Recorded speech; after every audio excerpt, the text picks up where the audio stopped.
नमस्कार मित्रांनो, स्वागत आहे तुमचं जॉब गुरु या आपल्या यूट्यूब चॅनलवर. मित्रांनो, जिल्हा परिषद धुळे शिक्षण विभाग प्राथमिक अंतर्गत मित्रांनो या ठिकाणी जाहिरात प्रसिद्ध झालेली आपण पाहू शकता. तुमची जिल्हा परिषद कमेंटमध्ये सांगा, त्याची जाहिरात आली असल्यास अशाप्रमाणे तुमच्यापर्यंत नक्की शेअर केली जाईल. किंवा तुम्हाला कुठल्या पदाबद्दल माहिती हवी असेल तर तेही नक्की कमेंट करून सांगा. तर बघा मित्रांनो, याची लिंक तुम्हाला मी डिस्क्रिप्शन बॉक्समध्ये देतो आणि आपल्या टेलिग्राम चॅनलवरती. तर केंद्र पुरस्कृत प्रधानमंत्री पोषण शक्ती निर्माण योजना जी आहे मित्रांनो, म्हणजे सेंट्रल गव्हर्नमेंटची प्रधानमंत्री पोषण शक्ती निर्माण योजना आहे. त्याच्यामध्ये मित्रांनो ही पदं भरली जात आहेत. ही पदं मित्रांनो जी असणार आहेत 11-11 महिन्याच्या कॉन्ट्रॅक्ट बेसवरती असतात मित्रांनो. 11-11 महिन्याला तुमचं काम पाहून कॉन्ट्रॅक्ट देखील रिन्यूअर होत असतं मित्रांनो. डेटा एंट्री ऑपरेटरची पदं असणार आहेत. पदाचं नाव आहे डेटा एंट्री ऑपरेटर. कॉन्ट्रॅक्च्युअल पदभरती असणार आहे मित्रांनो.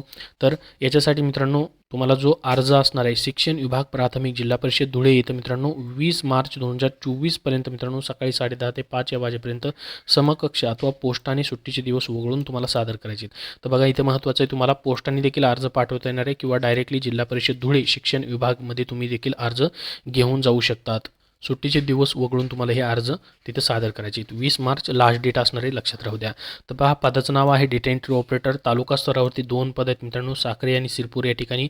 महानगरपालिका शिक्षण मंडळामध्ये मित्रांनो कार्यालय जे आहे धुळे येतं तिथं 1 पद आहे आणि जिल्हास्तर कार्यालय जिल्हा परिषदमध्ये 1 पद आहे. अशी मिळून मित्रांनो 4 पदं इथं भरली जात आहेत.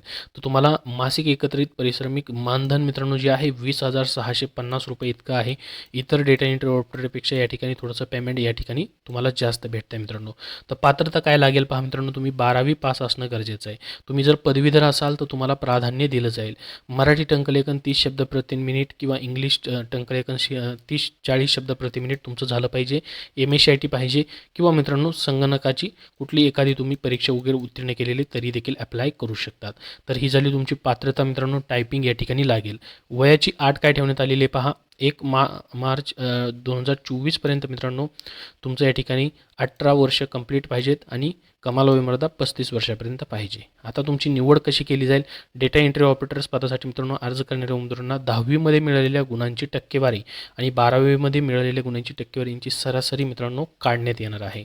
तसेच एखाद्या उमेदवारास पदवीधर असल्यास मित्रांनो त्याला 10 गुण देखील बोनस देण्यात यावेत असं म्हटलेलं आहे. तर याच्यामध्ये मित्रांनो तुम्हाला पहा 10वीचे मार्क्स, 12वीचे मार्क्स आणि एक्स्ट्रा तुमचं पदवीपेक्षा जास्त शिक्षण झालेलं आहे.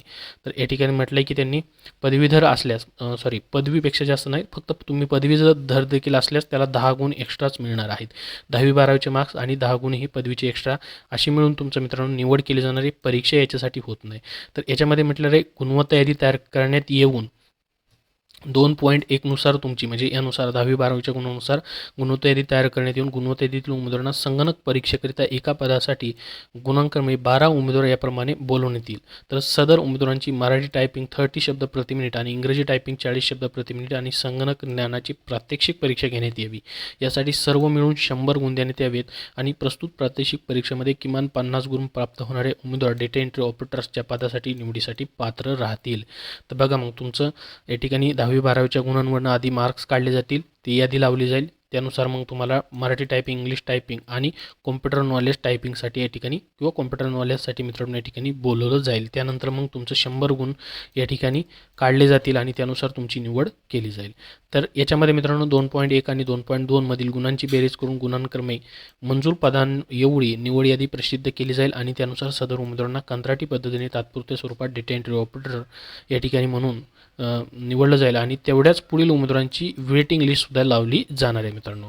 तर रिक्त पदं पहा सामाजिक आरक्षणानुसार या ठिकाणी त्यांनी दिलेली आहेत. अजसाठी 1 आहे, परत 22% म्हणून या ठिकाणी 1 जागा आहे. त्यानंतर मित्रांनो अराखीवसाठी 1 अशी मिळून या ठिकाणी आणि अराखीव महिला समांतर आरक्षण 1 अशी मिळून 4 जागा या ठिकाणी असणार आहेत. तर बघा तुम्हाला अर्ज भरताना मित्रांनो अर्ज जो असणार आहे पोस्टाने पाठवायचा किंवा समकक्ष तिथं नेऊन द्यायचा आहे दोन्हीपैकी 1. तर तुम्हाला लिफाफ्यावरती प्रधानमंत्री पोषण शक्ती निर्माण योजना डेटा एंट्री ऑपरेटर पदाकरिता अर्ज असं लिहायचं आहे, हे लक्षात राहू द्या. अर्जासोबत मित्रांनो या ठिकाणी स्वतःचे संपूर्ण नाव पत्ता असलेला 4x6चा आकार असलेला रिकामा ₹5चे पोस्टाचे तिकीट लावलेला लिफाफा देखील द्यायचा आहे. अर्ज करण्याची शेवटची तारीख 20 मार्च 2024 असणार आहे. त्याच्यानंतर मित्रांनो बाकी या ठिकाणी अटी आणि शर्ती दिलेली आहेत. त्याचबरोबर तुम्हाला ही सर्व जाहिरात जी आहे dhule.gov.in या वेब संकेतस्थळावरती देखील आहे किंवा याची लिंक तुम्हाला मी डिस्क्रिप्शन बॉक्समध्ये देतो आहे, तिथून देखील तुम्ही डाउनलोड करू शकतात. तुमच्या मित्रापर्यंत ही माहिती नक्की शेअर करा, जे धुळ्यामध्ये राहतात त्यांच्यापर्यंत, जेणेकरून त्यांना ही माहिती समजेल. त्याचबरोबर तुम्हाला याबद्दल काही प्रश्न असतील तर कमेंटमध्ये विचारा. आपला टेलिग्राम चॅनल जॉईन करा, तिथेही मित्रांनो ही जाहिरात तुम्हाला पाहायला भेटेल. धन्यवाद.